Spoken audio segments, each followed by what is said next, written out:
जय हिंद दोस्तों, मैं पंकज कुमार आपका अपनी यूट्यूब चैनल में स्वागत करता हूँ आप सभी का।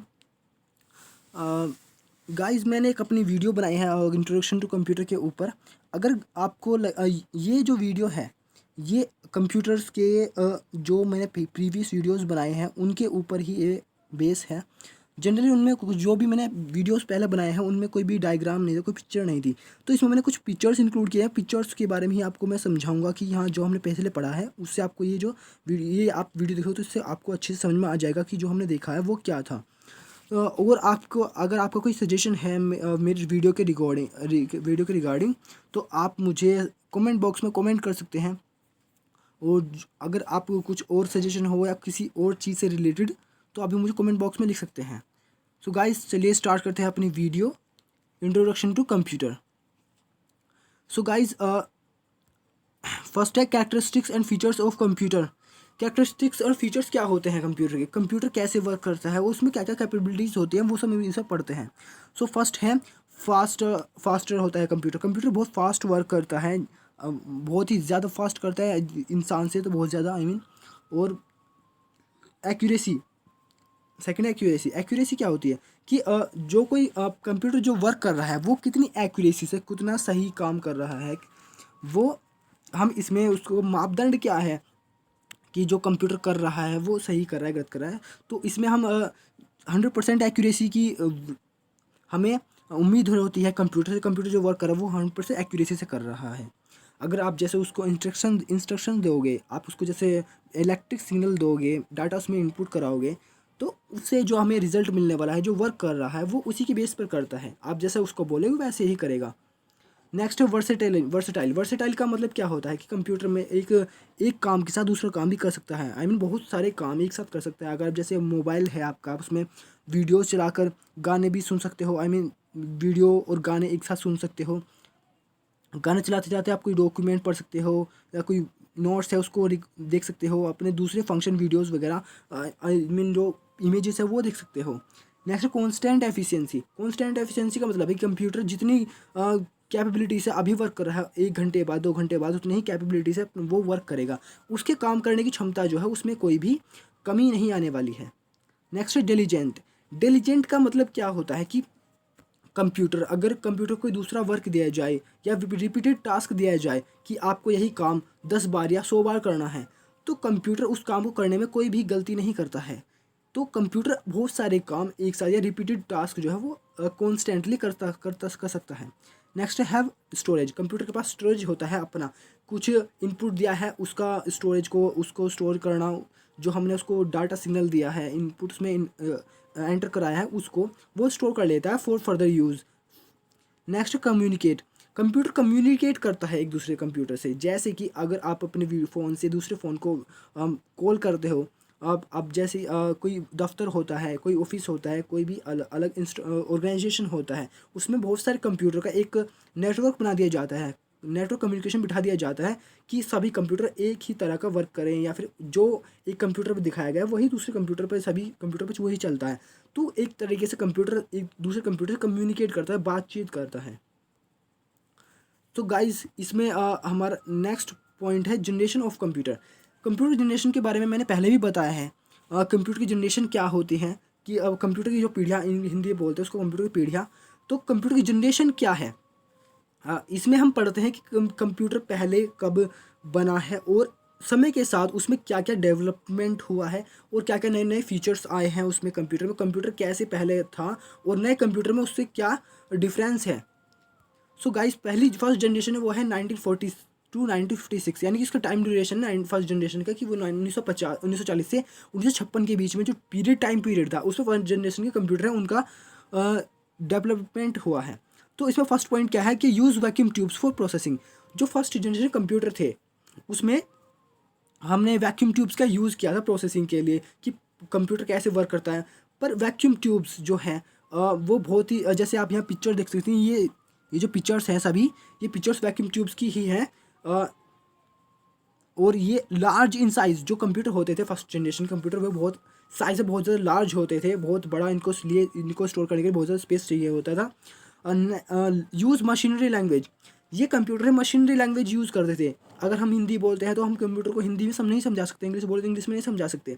ऐसे ही कंप्यूटर से अगर हमें बात करनी होती, कंप्यूटर में कुछ भी अपना कुछ भी इंफॉर्मेशन है उसको उसमें स्टोर करना होता था, तो उसके लिए हमें मशीनरी लैंग्वेज आनी ज़रूरी होती थी। उस टाइम पर मशीनरी लैंग्वेज होती थी, तो वो हर कोई यूज़ नहीं कर सकता था, तो ये बहुत डिफ़िकल्ट टास्क था उस टाइम पर। नेक्स्ट है हाई इलेक्ट्रिसिटी कंज्यूप्शन। हाई इलेक्ट्रिसिटी कंज्यूप्शन का मतलब क्या है कि अगर इन कंप्यूटर को चलाने के लिए बहुत ही ज़्यादा इलेक्ट्रिसिटी की रिक्वायरमेंट होती थी। इसमें एक कंप्यूटर चलाने के लिए करीब करीब 160 किलोवाट की पावर चाहिए होती थी। और इनका जो स्पेस था, आई मीन जो इनको इंस्टॉल करने के लिए जो स्पेस है वो बहुत ज़्यादा चाहिए होता था उस टाइम पे। एक कंप्यूटर को अगर इंस्टॉल करना है तो करीब करीब बहुत बड़ा हॉल की ज़रूरत होती थी, उसमें बहुत सारे उसके इंस्ट्रूमेंट जो कंपोनेंट होते थे कंप्यूटर के उनको इंस्टॉल करने के लिए बहुत बड़ा स्पेस चाहिए होता था। और इस जनरेशन कंप्यूटर में क्या था कि ये बहुत साइज़ में बहुत ज़्यादा बड़े तो होते ही थे, पर साइज़ में बड़े होने के साथ साथ इनमें वज़न भी होता था। एक कंप्यूटर में करीब 30 टन के करीब वज़न होता था, 30 टन। और इसमें जो एक जो वैक्यूम ट्यूब आप यहाँ पे पढ़ा कि वैक्यूम ट्यूब का इसमें यूज़ होता था। तो एक कंप्यूटर चलाने के लिए करीब करीब 3 लाख वैक्यूम ट्यूब्स का यूज़ हुआ करता था। तो ये बहुत बड़ा अमाउंट होता है गाइस अपने आप में। तो अगर कोई वैक्यूम ट्यूब ख़राब भी हो जाती है तो उसको बदलने में बहुत ज़्यादा समय लग जाता था, और एक कंप्यूटर चलाने के लिए करीब 30 लोगों की आवश्यकता होती थी। और इसके कुछ एग्जांपल्स हैं उस टाइम के जो कंप्यूटर थे, उसमें है एनिएक, एडवेक, एडसेक और यूनिवेक। आज जो ये एनिएक है, ये जो कंप्यूटर फर्स्ट इलेक्ट्रॉनिक कंप्यूटर है जो फर्स्ट जनरेशन बना था। आप यहाँ पर देख सकते हैं, ये पिक्चर्स आप देख रहे हैं सामने, ये पिक्चर जो है ये फर्स्ट जनरेशन कंप्यूटर की है। यहाँ पर अपने सामने आप देख सकते हैं कि यहाँ पे एक इंसान खड़ा हुआ है और ये अपने कंप्यूटर को वो कर रहा है, इंस्ट्रक्शन ऑपरेट कर रहा है। यहाँ पे दूसरा इंसान है। तो इन्हीं चलाने के लिए आप ये साइड में देख रहे हैं बहुत सारे जो ये स्पेस दिखा हुआ है, ये सभी जो है इसके कंपोनेंट है। इनको इससे चलाने के लिए, कंप्यूटर को चलाने के लिए सब इस्तेमाल किए जाते थे। सेकंड जनरेशन कंप्यूटर की शुरुआत क्या हुई है 1956 से 1963, 1956 से 1963 में इसकी शुरुआत हुई थी। और जो इसमें हम वैक्यूम ट्यूब्स का यूज़ नहीं करते, इसमें हम यूज़ करते हैं ट्रांजिस्टर का। ट्रांजिस्टर ये जैसे आप पिक्चर देख रहे हैं, ये ट्रांजिस्टर ही है। आपने ये जनरली टीवी वगैरह में देखा होगा, अपने अगर रेडियो वगैरह में होते हैं ये लगे होते हैं। तो इसका यूज़ किया जाता है प्रोसेसिंग के लिए, कि हम अगर किसी कंप्यूटर को इन्फॉर्मेशन दे रहे हैं, कोई इंस्ट्रक्शन दे रहे हैं, तो वो कितनी जल्दी उसको प्रोसेस करके, उसको एनालाइज करके हमें अपना आउटपुट दिखाता है। तो इसमें हमें जो ये है ट्रांजिस्टर यूज़ होता था। ट्रांजिस्टर में हम जो एक ट्रांजिस्टर 10 वैक्यूम ट्यूब्स के बराबर होता था। तो इससे बहुत हमारा काम, जो हमारा वर्क था कंप्यूटर का, वो बहुत आसान हो गया। इसमें लो इलेक्ट्रिसिटी कंज्यूप्शन हुआ दैन द फर्स्ट जनरेशन के अकॉर्डिंग। इसमें एनर्जी जो है बहुत कम लगेगी, क्योंकि हम ये ट्रांजिस्टर की वजह से। और दे प्रोड्यूस लो हीट। और अब जब इसमें इलेक्ट्रिसिटी ही कम लग रही है तो इसमें एनर्जी प्रोडक्शन है वो भी बहुत कम होगा, जिससे हमारे जो कंप्यूटर के कंपोनेंट्स है वो बहुत ही कम अमाउंट में ख़राब होते हैं। Operating system were develop. Operating system यानी कि इस जनरेशन में कंप्यूटर में, जब इस जनरेशन कंप्यूटर आया था उसमें ऑपरेटिंग सिस्टम का डेवलपमेंट हुआ था। आप यहाँ पे देख सकते हैं, ये रखा हुआ है हमारा कंप्यूटर, सेकंड जनरेशन कंप्यूटर है। और इसमें बाहर पीछे जो दिखाए गए हैं ये सभी इसके कंपोनेंट है।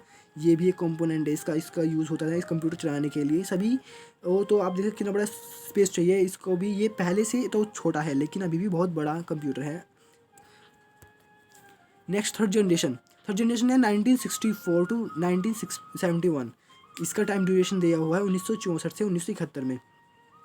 इसमें क्या यूज़ किया गया, इसमें किया है यूज़ इंटीग्रेटेड सर्किट। आप ये पिक्चर देख रहे हैं, ये इंटीग्रेटेड सर्किट ही है। और इसमें इसके बाद MSI डेवलप हुआ है। MSI ये भी एक तरीका मेगा स्केल का इंटीग्रेटेड सर्किट होता था, जो उस टाइम पर डेवलप हुआ था कंप्यूटर को यूज़ करने के लिए, कंप्यूटर प्रोसेसिंग के लिए। Computer became smaller, faster, more reliable. आप जैसे कि अब यहाँ पर ये हमारा जो इंटीग्रेटेड सर्किट आ गया, ये चिप आ गया है, तो उसकी वजह से कंप्यूटर बहुत ज़्यादा छोटे हो गए, बहुत ज़्यादा फास्ट काम करने लगे। क्योंकि एक जो हमारी जो ये सर्किट होता था, इंटीग्रेटेड सर्किट होता, CI होता था, IC, तो इसी से इसमें इतनी कैपेबिलिटी होती है कि ये 3 लाख से ज़्यादा ट्रांजिस्टर का वर्क अकेले ही एक चिप कर देती थी। और इसको इंस्टॉल भी करने के लिए बहुत छोटा स्पेस चाहिए होता था। तो ये बहुत ज़्यादा बड़ी बात थी उस टाइम पे। और इसी की वजह से थर्ड जनरेशन में कंप्यूटर में मिनी कंप्यूटर की इन्वेंशन हुई, मिनी कंप्यूटर बनाया गया था। यूज़ हाई लेवल लैंग्वेज, इन कंप्यूटरों में हाई लेवल लैंग्वेज का यूज़ किया जाता था। मशीनरी लैंग्वेज जो होती थी उनमें ये एक हाई लेवल लैंग्वेज भी होती है, उसका यूज़ होता था इन्हें इनसे कम्युनिकेट करने के लिए। नेक्स्ट है एग्जाम्पल्स है उसके कुछ, जो है यूनिवैक है, ICL 2903, ICL 1900, ये कुछ एग्जाम्पल्स है थर्ड जनरेशन के। आप ये कंप्यूटर देख सकते हैं। ये जो कंप्यूटर है ये इतना बड़ा कंप्यूटर है, और ये इतना बड़ा कंप्यूटर है फिर भी इसका जो पहली जनरेशन सेकंड जनरेशन कंप्यूटर है उसके अकॉर्डिंग तो ये छोटा है, लेकिन अभी भी बहुत बड़ा है। और इसका वज़न भी करीब ऐसे ही होगा, करीब 40-50 किलो। तो इसको हर कोई अफोर्ड नहीं कर सकता था, ये भी बहुत ज़्यादा महंगे होते थे कंप्यूटर, तो हर इंसान इसको नहीं ले सकता था। Next fourth generation computer. Fourth generation में क्या हुआ, 1972 से 1984 इसकी टाइम ड्यूरेशन है, वो 1972 से 1984 तक है। और इसमें लार्ज स्केल के इंटीग्रेटेड सर्किट यूज़ किए गए, लार्ज स्केल के। और इसमें माइक्रो प्रोसेसर का जो डेवलपमेंट है इसी जनरेशन में हुआ। इसी वजह से इस जनरेशन जिस कंप्यूटर में माइक्रो प्रोसेसर लगे होते थे उन कंप्यूटर को बोला जाता है माइक्रो कंप्यूटर। और इसमें यू हार्ड डिस्क का यूज़ होता था इन कंप्यूटर्स में। डिक्रीज द साइज़ में डिक्रीज़ हो गए हैं, फास्टर देन बिफोर, क्योंकि ये कंप्यूटर पहले से बहुत ज़्यादा फास्ट हो गए और काम करना अच्छे से काम करने लगे, क्योंकि इससे भी जो लार्ज स्केल का इंटीग्रेटेड सर्किट लग गया है। एनीवन कैन अफोर्ड, यानी कि इसमें इस कंप्यूटर को हर कोई इंसान, हर कोई इसको ले सकता था कंप्यूटर को।